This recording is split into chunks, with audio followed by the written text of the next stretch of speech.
हमको जाओ पड़ो नहीं दिखला दो नहीं अली से जाके कल उन्हें क्या करें अशोक क्या करा लगा नहीं पानी हो जाए दिला पे 1 लाख रुपये कैश हो गया।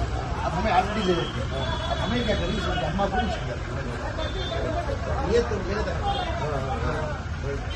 नहीं फोन पर बात करें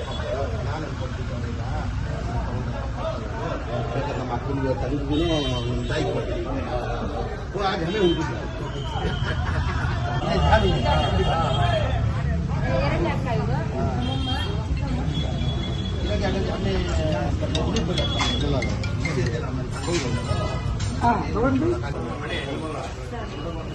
ನೀವು ಯಾರ ಜೊತೆ ಇದ್ದೀರಾ?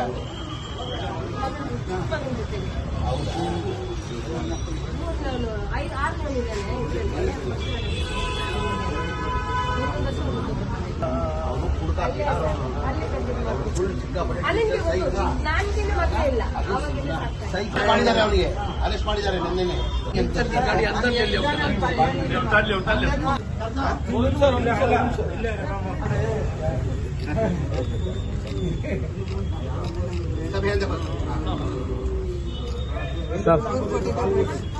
ಮನೆ ಚಲ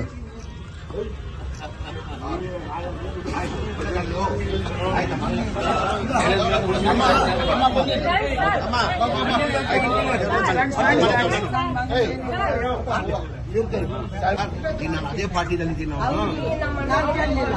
ಇಲ್ಲಮ್ಮ ಹೋಗು ನೀನು ನಡೀತೀನಿ ಮನೆಗೆ ಬಂದು ಹೋಗ್ತೀನಿ ಹೋಗು ಆಯ್ತಾ ದೇವರೊಳಗೆ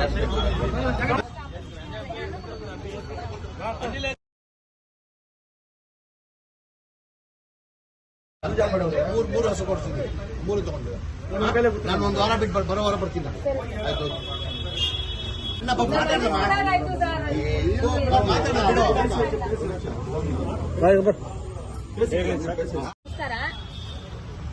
ಮೊನ್ನೆ ಶನಿವಾರ ರಾತ್ರಿ 3 ಹಸುಗೆ ಕೆಚ್ಚಲನ್ನ ತಿಂದು ಮಾಡಿದ್ರು.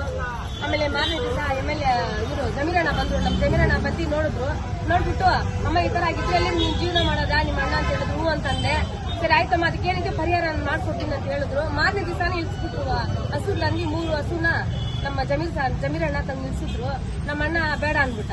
ಬೇಡ ಅಂದಿದ್ದಕ್ಕೆ ನನಗೆ ತುಂಬಾ ಬೇಜಾರಾಯ್ತು. ಸರಿ MLA ಸಾಹೇಬ್ರನ್ನ ನೋಡಿ ಜಮೀರಣ್ಣನ ನೋಡಿ ಸಾರಿ ಕೇಳೋಣ ಅಂತ ಬಂದೆ. ಮತ್ತೆ ಒಂದು ದೊಡ್ಡ ಶಾಕ್ ಕೊಟ್ರು ನನಗೆ. 3 ಹಸುನ ಕೊಡ್ಸಿ ಸರಿ ಅಮ್ಮ ನೀನ್ ಸಾರಿ ಕೇಳೋದಿರ್ಲಿ ಒಂದ್ ಕಡೆ, ಸರಿ ನನ್ಗೇನಾದ್ರು ನೀನ್ ಮಾಡ್ಬೇಕಾದ್ರೆ 3 ಹಸುನ ತಗೊಂಡೋಗಿ ನನಗೋಸ್ಕರ ನೀನ್ ಇಟ್ಕೋ. ಇದುವರೆಗೂ 15 ವರ್ಷ ನಮ್ಮ ಸಾಹೇಬ್ರ ಜೊತೆ ಇದ್ದೆ. ಇನ್ನು ನಾನ್ ಸಾಯೋವರೆಗೂ ವಿಶ್ವಾಸದಿಂದ ನಮ್ಮ MLA ಸಾಹೇಬ್ರ ಜೊತೆ ಇರ್ತೀನಿ ಅಂತ ಅಂದ್ಬಿಟ್ಟು ಜಮೀರಣ್ಣನ ಜೊತೆ ಇರ್ತೀನಿ ಅಂದ್ಬಿಟ್ಟು ಪ್ರಮಾಣ ಮಾಡ್ತೀನಿ. ಅದರಿಂದ ಬೆಳಿತಿದ್ವು ನಮ್ಗೆ ಅದು ಸಾಕ್ತಿತ್ತು ನಮ್ಮನ್ನ. ಕೊನೆಗೆ ಇವತ್ತು 3 ಹೋಯ್ತು. ಮಾರನೇ ತಾಯಿ 3 ತಾಯಿನ ಕೊಟ್ಟಿದ್ದಾರೆ ನಮ್ಮ ಜಮೀರ್ ಸಾರು. ಅವರಿಗೆ ತುಂಬಾ ಥ್ಯಾಂಕ್ಸ್, ಧನ್ಯವಾದ ಹೇಳಕ್ಕೆ ಇಷ್ಟಪಟ್ಟಿದ್ದಾರೆ. ಇದು ಮಾಡಿದ ಹಸುನ ಹಾಕಿದ್ರಲ್ಲ ಅವ್ರಿಗೆ ತಕ್ಕ ಶಿಕ್ಷೆ ಇಸ್ಕೊಡ್ಲೇಬೇಕು.